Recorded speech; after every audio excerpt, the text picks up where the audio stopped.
আসসালামু আলাইকুম। আমি আজকে আসলাম বাবুল টেলিকম থেকে একটি কিস্তিতে মোবাইল নেওয়ার জন্য। এখন অনেকেই আসেন, তথ্য না মিলে অনেক কিছু প্রয়োজন হয়, সেগুলো মিলাইতে পারে না, তাই কিস্তি নিতে পারে না। আজকে জেনে নিব কি কি প্রয়োজনীয়, কি কি কাগজপত্র লাগে। আসসালামু আলাইকুম। তো আগে সবাই অনেকেই ঘুরে যেত, সেই ক্ষেত্রে এখন আর ঘোরার কোনো চান্স নেই। আগের থেকে এখন সহজ করা হয়েছে, যেমন আপনার আইডি কার্ড আর আপনার নমিনি একজনের আইডি কার্ড, শুধু ফ্যামিলি মেম্বার হতে হবে, তাহলে দুইটা আইডি কার্ড টোটাল, আর একটা বিকাশ স্টেটমেন্ট বা ব্যাংক স্টেটমেন্ট থাকলে আপনার পছন্দের ফোনটি আপনি নিতে পারবেন। এত সহজ করার জন্য আমি কোম্পানিকে ধন্যবাদ জানাই পার্সোনালি। অসংখ্য ধন্যবাদ। স্টেটমেন্টের ক্ষেত্রে আরেকটু ক্লিয়ার হওয়ার দরকার। স্টেটমেন্ট আসলে বিকাশের স্টেটমেন্ট কয় মাসের লাগে এবং ব্যাংকের স্টেটমেন্ট কয় মাসের লাগে।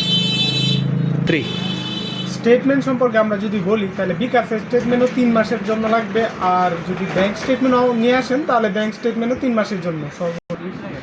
অসংখ্য ধন্যবাদ।